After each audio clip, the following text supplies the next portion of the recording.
भाई जनाब बाला साहब कोल्हापुर के MIM के प्रेसिडेंट मोहतरम जनाब तौफीक पहलवान साहब,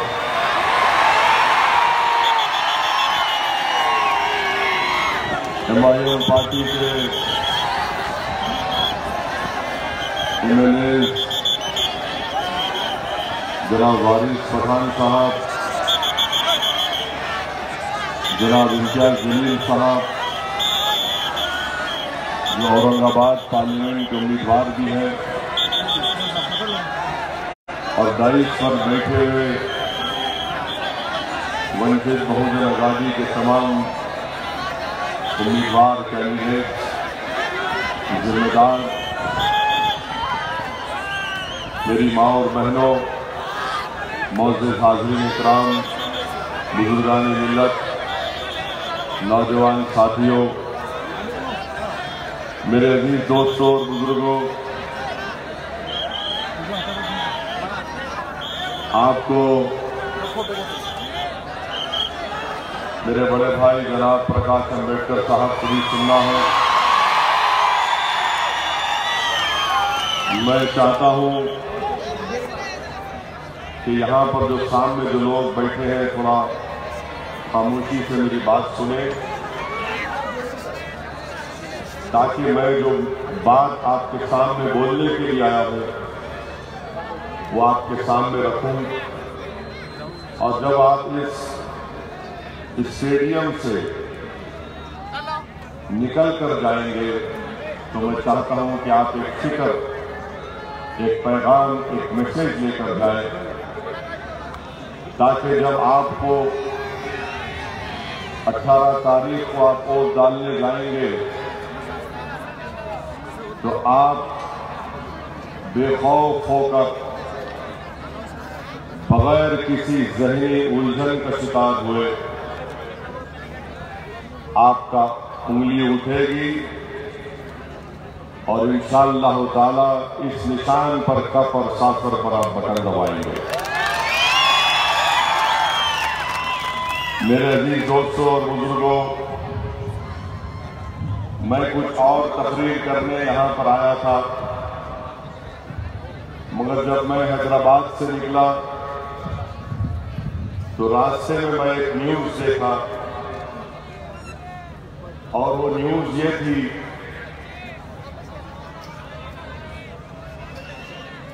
थोड़ा खामोश हो जाइए, यकीनन ये स्टेडियम अपनी तंगदामनी का शिकार कर रहा है। और मुझे बताया गया है और मुझे यकीन भी है कि 2014 में जब पार्लियामेंट के चुनाव हो रहे थे, मोदी यहां पर आए थे, तब भी इतनी भीड़ जमा नहीं हुई थी। मेरे भाई, मेरे बुजुर्गों, मेरी माँ और बहनों, जब मैं हैदराबाद से निकला, नलदुर्ग के करीब जब मैं पहुंचा गाड़ी में, तो मैं एक न्यूज देखा, उसको पढ़ा, और पढ़कर मुझे बहुत तकलीफ हुई, बहुत ज्यादा तकलीफ हुई, और मुझे गुस्सा भी आ रहा था। और आज उस तकलीफ और गुस्से का इजहार करने के लिए मैं आपके सामने खड़ा हूं। मुझे गुस्सा इस बात पर आया और तकलीफ इस बात पर हुई कि मैंने न्यूज में पढ़ा कि पाकिस्तान के प्राइम मिनिस्टर इमरान खान ये स्टेटमेंट दिए कि भारत का, हिंदुस्तान का अगर नेक्स्ट प्राइम मिनिस्टर मोदी बनेगा तो हम कश्मीर के मसले को हल कर लेंगे। मेरे भाई, मेरे बुजुर्गों, मेरी माँ और बहनों, ये हमारे देश का इलेक्शन है। ये हमारे देश का जमहूरियत का इलेक्शन है। ये पाकिस्तान की तरह यहां पर मिलिट्री इलेक्शन को कंट्रोल नहीं करती इमरान खान। ये भारत का इलेक्शन है जहां पर जनता तय करती है किसको प्राइम मिनिस्टर बनाना, किसको घर में बिताना। इमरान खान याद रखो, अगर तुम भारत के इलेक्शन के ताल्लुक से ये बयान दे रहे हो कि भारत का प्राइम मिनिस्टर मोदी बने, तो हिंदुस्तान के गयूर हिंदुस्तानी, चाहे वो दलित हो, चाहे वो हमारे मुस्लिम अक़लियत हो, चाहे दंगर समाज के लोग हो, चाहे वो मराठा हो, चाहे वो ब्राह्मण हो, हम सब एक होकर इंशाअल्लाह ताला इमरान खान, हम मोदी को प्राइम मिनिस्टर बनने नहीं देंगे इंशाअल्लाह ताला। पाकिस्तान की ये हिम्मत कि हमारे इलेक्शन में वो बोले इमरान खान खड़े होकर कि भारत का प्राइम मिनिस्टर मोदी बनेगा तो कश्मीर का मसला हल हो जाएगा। अरे सुनो इमरान खान, सुनो मोदी, कश्मीर किसी के बाप की जागीर नहीं है। कश्मीर हिंदुस्तान का टूट हिस्सा है और इंशाअल्लाह रहेगा। इमरान खान पाकिस्तान में बैठकर, अरे इमरान खान, तुम जो पाकिस्तान में हुकूमत नहीं कर सक रहे, तुम हमको सिखा रहे। खान साहब, शोलापुर में भी बड़े बड़े खान साहब आए जो तुम पे भारी पड़ेंगे, याद रखो। महाराष्ट्र में, हिंदुस्तान में एक से एक पठान है, ओरिजिनल पठान है, जो इंशाअल्लाह ताला भारत का नेक्स्ट प्राइम मिनिस्टर मित्रों को बनने नहीं देंगे। इमरान खान की ये हिम्मत कि कश्मीर के मसले के ऊपर कहता है कि भारत का प्राइम मिनिस्टर अगर मोदी बनेगा तो अच्छा होगा। इमरान खान, हम जानते हैं कि तुम्हारे दिल की हसरत ये है, कि तुम्हारे दिल की ख्वाहिश ये है, कि तुम्हारा ख्वाब ये है कि अगर मोदी प्राइम मिनिस्टर बन गया 23 मई को, तो जान लो शोलापुर के लोगों, जान लो मेरे वतन अजीज से गयूर हिंदुस्तानियों, अगर मोदी प्राइम मिनिस्टर बनेगा तो सबसे पहले मिठाई खाएगा इमरान खान। अगर इमरान खान को नमक चकाना है, इमरान खान की जबान को काला करना है, अगर पाकिस्तान को झराना है, अगर इमरान खान के सांप को चुकनाचूर करना है, तो सुनो मेरे हिंदुस्तान के, मेरे हिंदुस्तानी भाइयों, हम मोदी को नहीं बनाएंगे प्राइम मिनिस्टर, नहीं बनाएंगे, नहीं बनाएंगे। इमरान खान की इतनी हिम्मत, पाकिस्तान की मिलिट्री की इतनी हिम्मत कि तुम हमारे भारत के मामलात में मदाखलत करोगे। हाँ इमरान खान, एक और खुशखबरी सुन लो, जब तुम्हारा बोलना झूठा साबित होगा तो ये भी खबर तुमको आएगी 23 मई के दिन कि महाराष्ट्र में इंशाअल्लाह ताला हमारे बड़े भाई प्रकाश अंबेडकर पार्लियामेंट को जाएंगे, मेंबर ऑफ पार्लियामेंट बनकर। मेरे अजीज दोस्तों और बुजुर्गों, इसी स्टेडियम में मोदी आए थे।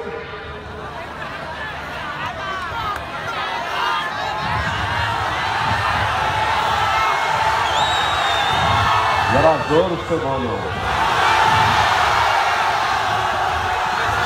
जोर से बोलो और जोर से बोलो, वहां से आवाज आनी चाहिए, उस सीढ़ियों पर बैठने वालों से आवाज आनी चाहिए। मेरे भाई, मेरे अजीज दोस्तों बुजुर्गों,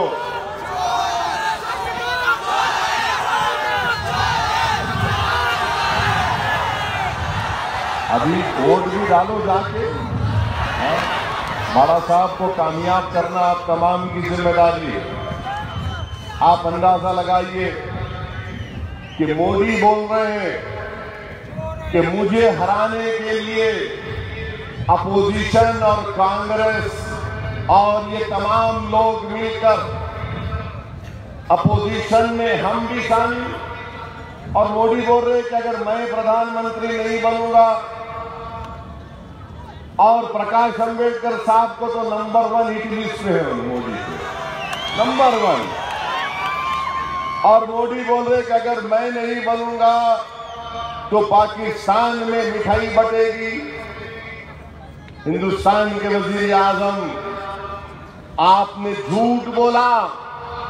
इमरान खान वहां से कह रहा है कि अगर तुम बन गए तो मेरा फायदा है।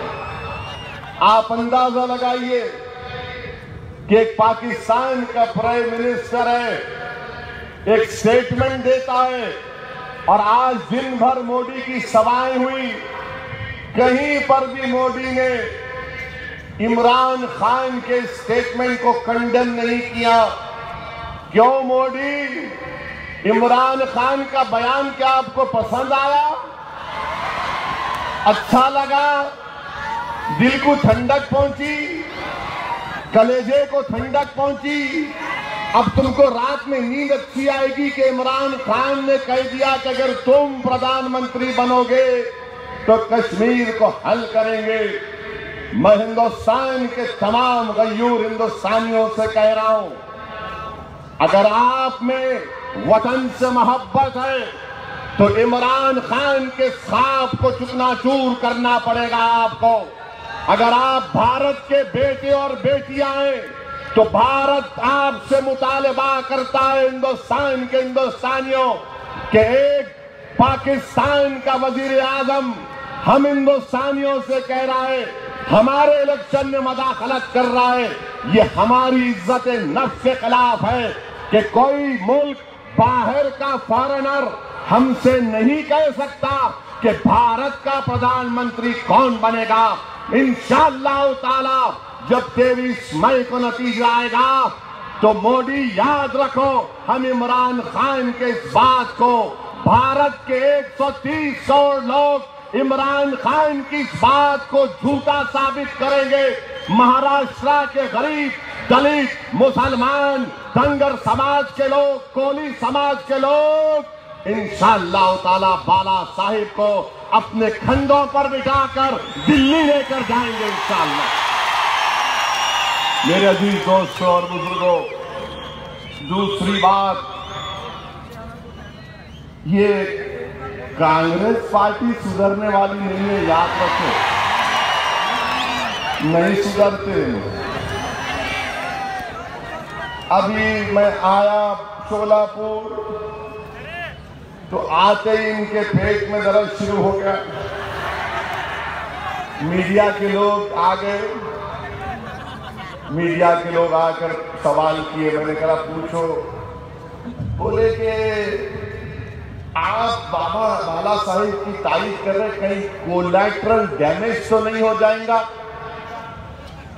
फिर किसी ने कहा कि कहीं आप भड़काऊ भाषण तो नहीं देंगे, और आप खुद कम्युनल है। मैंने कहा हाँ मैं कम्युनल हूं, क्या करते? बोले नहीं आप बोल रहे हैं ना? हाँ मैं कम्युनल हूं, मोदी तो कंपोजिट कल्चर को मानने वाला है, कांग्रेस तो जनियोधारू नहीं है, हम हैं। बोले क्या बोल रहे? मतलब क्या तुम मजाक कर रहे, सवाल कर रहे या मजाक कर रहे? बोले नहीं हमको पूछना पड़ता। मतलब कौन पूछो? बोले तुमको दिल्ली में बैठ के राहुल बोले या मोदी बोला पूछो बोल के? अरे हमसे सवाल करने का तरीका तो सीख लो। कोलैटरल डैमेज 70 साल से अगर किसी का हो रहा है तो वतन अजीज में दलित समाज का कोलैटरल डैमेज हो रहा है। कोलैटरल डैमेज अगर किसी का हो रहा है तो माइनॉरिटीज का, खास तौर से मुस्लिम माइनॉरिटीज और क्रिश्चियन का हो रहा है। कोलैटरल डैमेज अगर किसी का हो रहा है तो धनगर समाज का हो रहा है। कोलैटरल डैमेज अगर किसी का हो रहा है तो कोली समाज का हो रहा है। कोलैटरल डैमेज अगर किसी का हो रहा है तो कमजोरों का, गरीबों का हो रहा है। और अगर किसको प्रॉफिट मिल रहा है तो कांग्रेस को प्रॉफिट हुआ, एनसीपी को प्रॉफिट मिला, बीजेपी को मिला, शिवसेना को मिला। तुम कमाते रहे और हमारा कोलैटरल डैमेज करते रहे, हमको तबाह बर्बाद करके रख दिया। मेरे भाई, आज आप हजारों की तादाद में यहां पर आप जमा हुए हैं। मैं आपसे भीख मांगने आया हूं। मैं आप सोलापुर की आवाम से भीख मांगने आया हूं। याद रखो मेरी इस बात को, अगर अब की बार आप मेरे बड़े भाई प्रकाश अंबेडकर के कामयाब नहीं करेंगे, सुनो, अगर अब की बार आप प्रकाश अंबेडकर साहब को कामयाब नहीं करेंगे तो याद रखो महाराष्ट्र के मजलूम अवाम, याद रखो महाराष्ट्र के दलित समाज, धनगर समाज, माइनॉरिटीज, फिर हमको हमारी जिंदगियों में ऐसा मुखलिस लीडर नहीं मिलने वाला। मैं ईमानदारी से कह रहा हूं, मैं ईमानदारी से कह रहा हूं, एक अल्लाह जो है ना ऊपर वाला हमको एक तारीखी हिस्टोरिकल मौका दिया है। खुदा के लिए इस मौके को गनीमत समझो, अपने वोट का इस्तेमाल करो मेरे भाई। किसके लिए इस्तेमाल करोगे? तुमने 70 साल इन तमाम जालिमों को वोट दिया जिन्होंने हमको बर्बाद कर दिया। तुमने 16 पार्लियामेंट के इलेक्शन भारत में हुए, आपने उनको वोट दिया जिन्होंने हमारे बच्चों को जेल में डालकर उनकी जवानी को बर्बाद कर दिया। शोलापुर के मुस्लिम अक़लियतों, क्या ये बात सच नहीं है कि तुमने कांग्रेस को वोट दिया? आज कहने दो मुझे, तुमने हमेशा कांग्रेस को वोट दिया, क्या मिला हमको बताओ? क्या मिला? जेल की सलाखें मिली, पुलिस का इनकाउंटर मिला, टेररिज्म के झूठे मुकदमे मिले और जिंदगियां बर्बाद हो गई। बैंक से लोन नहीं मिलता, गरीबी मेरा मुकद्दर बन गया, नाइंसाफी मेरा मुस्तकबिल बन गया। बताओ कब तक तुम ऐसे जालिमों का साथ दोगे? आज हमारे पास एक मुतबादिल है, प्रकाश अंबेडकर के रूप में हमारे पास एक लीडर है।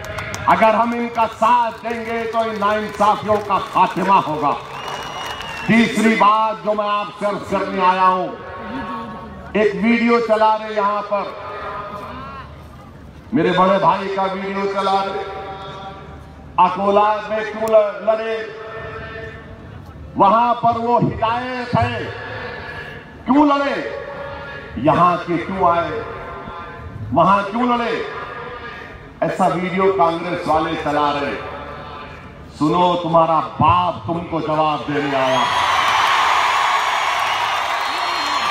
तुम्हारा बाप तुमको जवाब देने आया। सुनो, और कांग्रेसियों, ये जवाब सुन के मुझे यकीन है कि तुम तमाम का पेट खराब होगा और तुम तमाम के तमाम रात भर टॉयलेट में बैठकर याद करते रहोगे। अकोला से क्यों लड़ रहे बड़े भाई? तो कांग्रेसियों, मेरा जवाब तुमसे यह है कि केरला से राहुल गांधी क्यों लड़ रहा है, वायनाड से राहुल गांधी क्यों लड़ रहे हैं, शोलापुर की आवाम, शोलापुर के गयूर मेरे भाइयों, क्या ये बात सच नहीं है कांग्रेसियों कि वायनाड से कांग्रेस ने एक कैंडिडेट का ऐलान किया था जिसका नाम सिद्दीक था? क्या नाम था?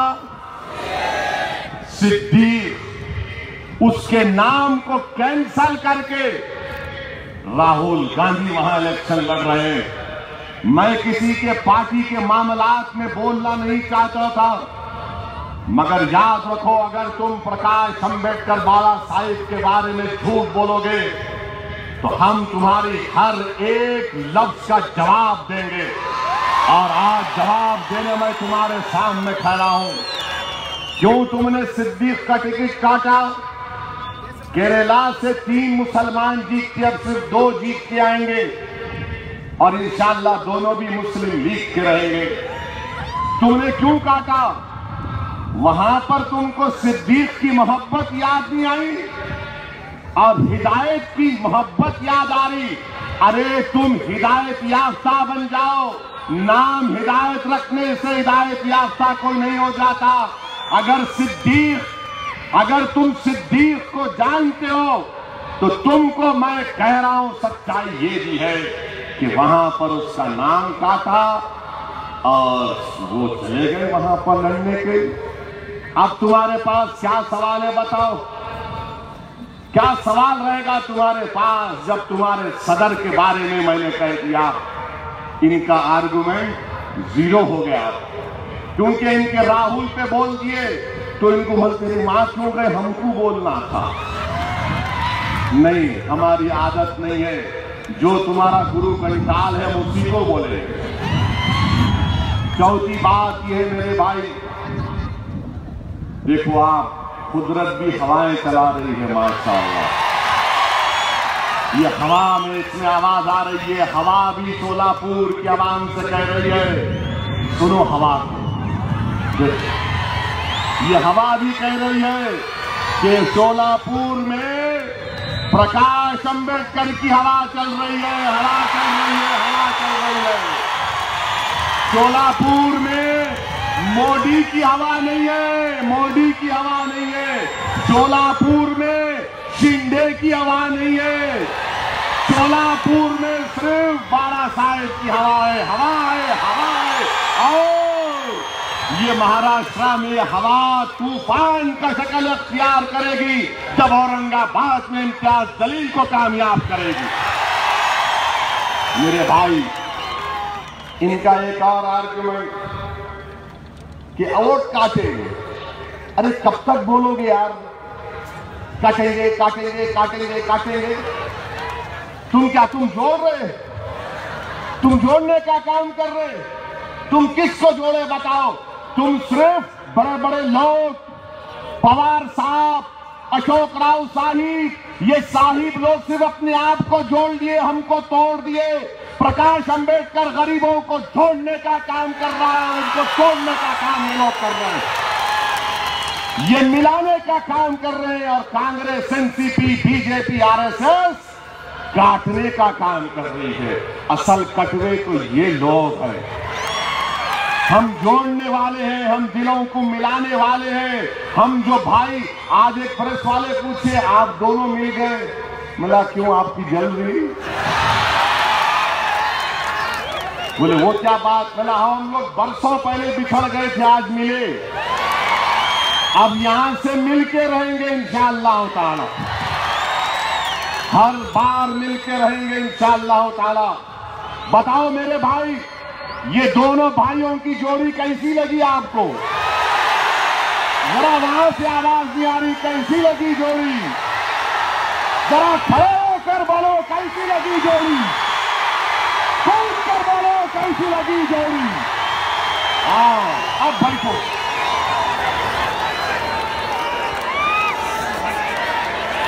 देखे शिंदे साहब, देखे राहुल, देखो मोदी, उनके खड़े हो गए और खड़े होकर बैठ गए। आप प्रकाश अंबेडकर कामयाब होंगे इंशाअल्लाह ताला। बैठो, अभी बैठो, अभी टाइम खत्म हो। मेरे भाई, शिंदे साहब बोलते, एक मिनट बैठिए। शिंदे साहब बोलते, हाँ बैठ। सुनो अभी मजे की बात। शिंदे साहब बोलते, अरे ये बेटा बैठ जाओ। हाँ बैठ जाओ, छोड़ो।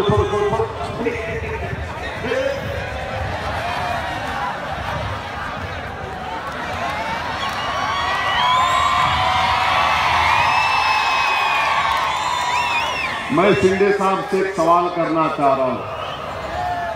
शिंदे साहब, आप जब होम मिनिस्टर थे तो क्या ये बच्चे गिरफ्तार नहीं हुए थे? इरफान, खालिद, ऐसे 5 बच्चे पकड़े गए थे। यूएपीए मखोका लगा लेंगे। अरे तुझे को नहीं मालूम क्या? ये कब तक तुम हमको सुना कर हमको बहलाओगे, हमको फुसलाओगे, हमको डराओगे? अरे हम इंसाफ चाहते हैं। क्या आप नहीं चाहते खालिद से इंसाफ हो? बताओ, क्या तुम नहीं चाहते खालिद से इंसाफ हो? तो फिर क्यों नहीं कांग्रेस की सरकार इंक्वायरी भी ऑर्डर नहीं करती, डर रही है? मेरे अजीज दोस्तों और बुजुर्गों, ये इनके कारनामे। 16 मरतबा मिनिस्टर क्या क्या बने, कुछ नहीं कर सके। और मैं सोलापुर के वोटर से अपील कर रहा हूं, एक तरफ प्रकाश अंबेडकर साहब, दूसरी तरफ शिंदे, तीसरी तरफ जो भी है, सुनो आप, अब इन तीनों को आप देखो। अब आपको कोई मसला पैदा हो गया। मिसाल के तौर पर एक गाड़ी वाला है, फ्रूट का कारोबार करता है, उसके बच्चे को रात में पुलिस उठाकर लेकर चले गई कि तू आतंकवादी है। तुम अपने दिल पर हाथ रखकर बोलो, तुम इन तीनों में किसको फोन करोगे? यही तो बताने आया हूं।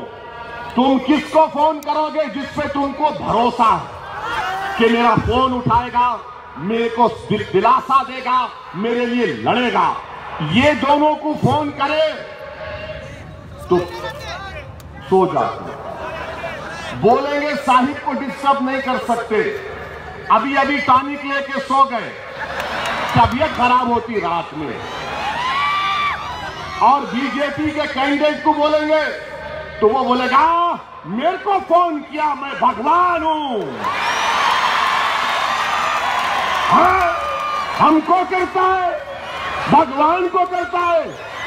तो मैं आपसे कह रहा हूं, इंसान को वोट दो, भाई को वोट दो, अपने हमदर्द को वोट दो, तुम पे मर मिटने वाले को वोट दो, तुम पे मर मिटने वाले को वोट दो।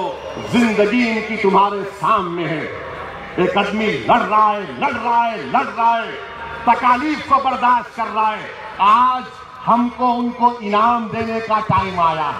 एक एहसान कर दो, अगर तुम बाबा साहिब अम्बेडकर को मोहब्बत करने वाले हो, क्या तुम बाबा साहिब अम्बेडकर से मोहब्बत करते हो? आप करते बाबा साहिब अम्बेडकर से मोहब्बत?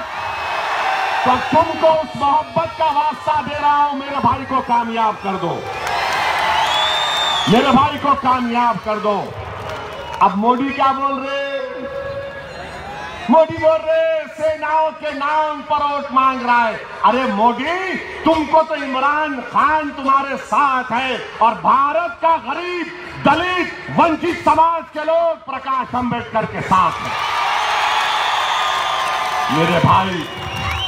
मेरे भाई वोट डालने से पहले सोच लो कि जो तुम्हारा एमपी बनेगा, कौन पार्लियामेंट में जाकर दंगर समाज का, शेड्यूल ट्राइब का लड़ेगा? बोलो ये पीली टोपियां पहनने वाले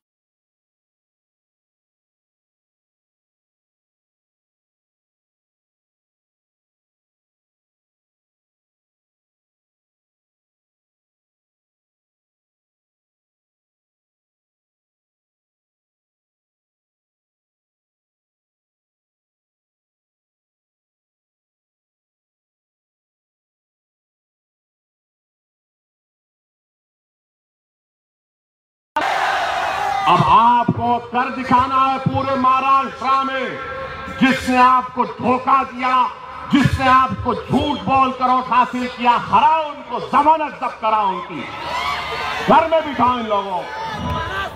एक और बात, अरे साथ है, ये कब तक साथ है? साथ वोट भी डालो, वोट डालो। अब मेरे भाई, मैं एक और बात आपके सामने कह रहा था। हमारे मस्जिद का वाकया, शिंदे साहब भीख मांगो। शिंदे साहब याद रखो, तुम्हारा जब नरसिम्हा राव प्राइम मिनिस्टर था तो जब ही बाबरी मस्जिद को तोड़ी गई, और हम तुमसे आज भीख नहीं मांग रहे। मैं असदुद्दीन ओवैसी सोलापुर की आवाम के सामने अपने बड़े भाई के लिए भीख मांग रहा हूं। किस लिए मांग रहा हूं? मस्जिद के लिए भी मांग रहा हूं, मंदिर के लिए भी मांग रहा हूं, बुद्धिस्ट भाइयों के लिए मांग रहा हूं, धनगर समाज के इंसाफ के लिए मांग रहा हूं, गरीबों के इंसाफ के लिए मांग रहा हूं। क्या तुम मुझे भीख दोगे? नहीं दोगे? दो मेरे भाई, मैं तुम्हारे सामने हाथ फैला रहा हूं। मैं किस लिए फैला रहा हूं तुम्हारे सामने हाथ? कि हिंदुस्तान में जब तक कमजोर लोग नहीं मिलेंगे, जब तक हिंदुस्तान के कोने कोने में माए अपने बच्चों को नहीं कहेंगी कि बेटा जिस तरह ओवैसी और बाला साहिब मिल गए, इसी तरह पूरे मुल्क में मिल जाओ। खत्म करो इन आरएसएस को, बीजेपी को, मोदी को, कांग्रेस को, एनसीपी को। ये काम आपको करना है। वहां बैठी मेरी माओ से कह रहा हूं, मेरी माए, आप पर जिम्मेदारी है कि आप अपने बच्चों को प्रकाश अंबेडकर की तरह बनाइए। नौजवानों, तुम अपने भाइयों को, अपनी औलाद को ओवैसी से अच्छा बनाना। आज दुनिया को जरूरत है लड़ने वालों की। मेरे अजीज भाइयों, अब ये मीडिया का भी बड़ा रोल, बुरा मत मानो हमारे मीडिया के लोग, डोंट, आप, मैं मालूम आप अपना काम कर रहे हैं। मोदी का एक इंटरव्यू देखा पेपर में, टीवी पे, दो लोग इंटरव्यू ले रहे उनका, और एक इंटरव्यू लेने वाली मैडम उनसे पूछ रही है, एक बात तो बताइए, पूछना पड़ेगा। मैं बोला ये क्या पूछेंगे? बोले एक बात तो बताइए कि आपको इतनी ताकत कहां से आती है? आप कोई टॉनिक पीते क्या? हाँ? हमको नहीं मालूम था मोदी साहब टॉनिक मारते। मैंने बोल रहा हूं, मैडम बोली, ये कोई सवाल है? अच्छा मोदी साहब, उनसे पूछा गया क्या रोजे रखते? मैं खाली पानी पी। खाली पानी नहीं, पपीता भी खा लेते। हाँ, इंटरव्यू हो रहा प्राइम मिनिस्टर से। नौजवानों को नौकरी 2 करोड़ नहीं पूछते। धनगर समाज को तुमने वादा किया था, एससी के स्टेटस नहीं पूछते। 15 लाख नहीं पूछते, कुछ नहीं पूछते, रोजा रख रहे। अच्छा मोदी को देखो आप, ऐसा शर्मा रहे, ऐसा शर्मा रहे जैसा कोई दूल्हे की शादी होती है। शर्मा रहे, ऐसा शर्मा रहे। मोदी साहब 64 ईयर्स में भी आप क्या शर्मा रहे? यानी पहली मर्तबा अगर कोई शादी हो के ससुराल को जाते ना, तो ससुराल में खा बेटा खा, अरे लो, क्या बात है, मजाक है ये मीडिया वालों, प्लीज अपनी इज्जत बचा लो आप, वरना मोदी मिट्टिया मिलीट कर देगा आपको, याद रखो। अच्छा मीडिया के सामने हमारे को खड़ा कर दो। ओवैसी तुम आतंकवादी हो क्या है? तुम भड़काऊ भाषण देते हो, माने शुरू से हम पे वार करते। इनको लगता कि हम उनके दूल्हे भाई हैं और मोदी उनके हीरो। क्या बात। मेरे अजीज दोस्तों और बुजुर्गों, मैं आज से यही गुजारिश करने आया हूं। मेरा इलेक्शन कल है हैदराबाद में, कल पोलिंग है। आपकी दुआओं की जरूरत है, आपकी दुआओं की जरूरत है, हमारी मां और बहनों के आशीर्वाद की जरूरत है। और मैं इंशाअल्लाह ताला यकीन से कह रहा हूं कि जब मैं पार्लियामेंट को जाऊंगा तो बाला साहब का हाथ पकड़कर हम दोनों जाएंगे, पूरे एमपीओ के साथ जाएंगे इंशाअल्लाह ताला। और एक और बात मैं कहना चाह रहा हूं आपसे, मेरे भाई, ये सोलापुर में आया हूं तो मोहसिन शेख के बारे में अगर बात नहीं करूंगा तो नाइंसाफी होगी। मोहसिन शेख को अल्लाह उसकी खबर को नूर से भर दे, अल्लाह उसको इंसाफ दिला दे। और ये बीजेपी की हुकूमत ने मोहसिन शेख को मारने वालों की, उनका प्रोटेक्शन कर रही है।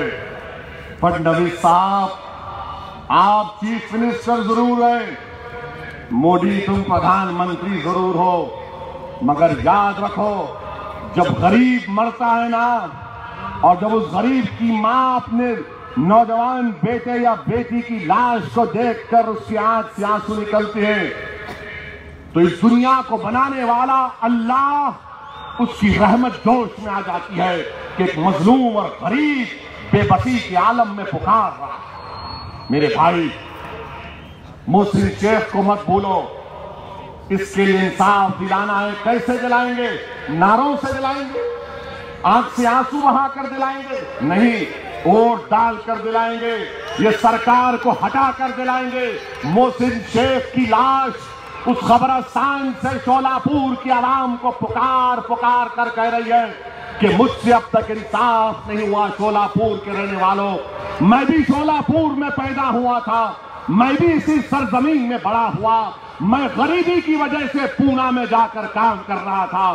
शोलापुर की मेरी माँ और बहनों, मोहसिन शेख तुम्हारा बेटा था। शोलापुर के बुजुर्गों, मोहसिन शेख तुम्हारा बेटा था। शोलापुर के नौजवानों, मोहसिन शेख तुम्हारा भाई था। इस बेटे भाई के लिए तुमको इंसाफ की लड़ाई लड़ना, इंसाफ की लड़ाई लड़ना। और हमारे मुल्क का माहौल कैसा हो गया मेरे भाई?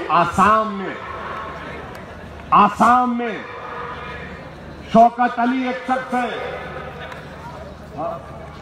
आप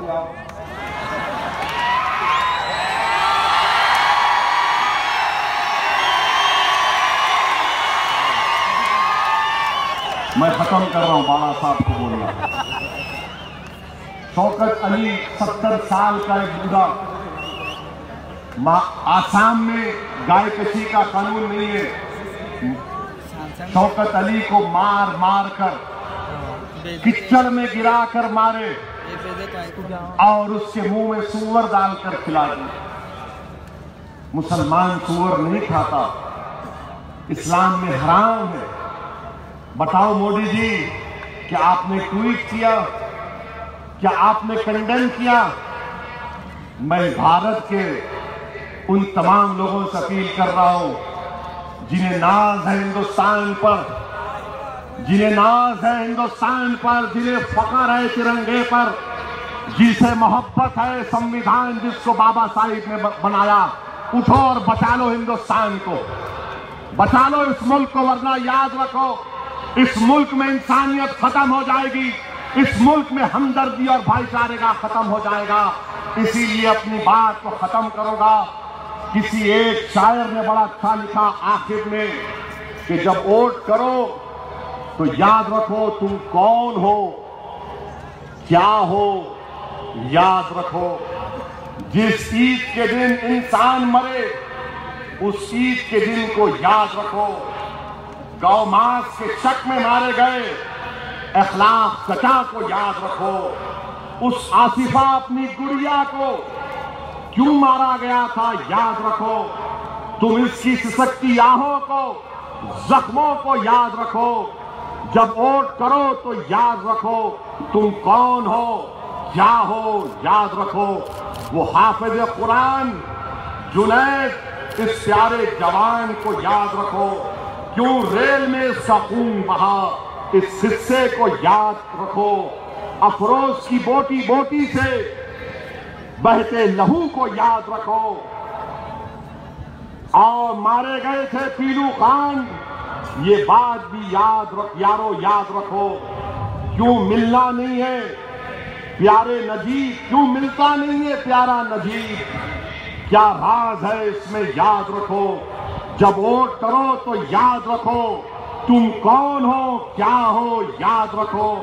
क्यों रोहित वेमुला को मारा गया इसको याद रखो। और शायर ने कहा आतंक मचाए हिंद में कौन है, कौन यहाँ ही आतंकी। आखिर की गुजारिश है तुमसे वोटिंग के समय तुम याद रखो। मेरे भाई अपने वोट का इस्तेमाल करिए, एक एक वोट का इस्तेमाल करिए, पोलिंग परसेंटेज बढ़ाइए। मेरे बड़े भाई बाला साहब को कामयाब करिए। यहाँ से बाला साहब MP बनेंगे। तौफीक पहलवान तुम्हारी जिम्मेदारी है। कि तुम बाला साहिब को एमपी बनाना, ताकि इंशाअल्लाह ताला बाद में तुम तौफीक पहलवान यहां से शोलापुर का एमएलए बनेगा। अपना अपना सेल फोन खोल के लाइव निकालो और बाला साहब का इस्तेमाल करो और मेरे साथ बोलो जय भीम, जय भीम। जरा जोर से बोलो ताकि आरएसएस तक, हेडक्वार्टर तक आवाज जाए। जय भीम, जय भीम।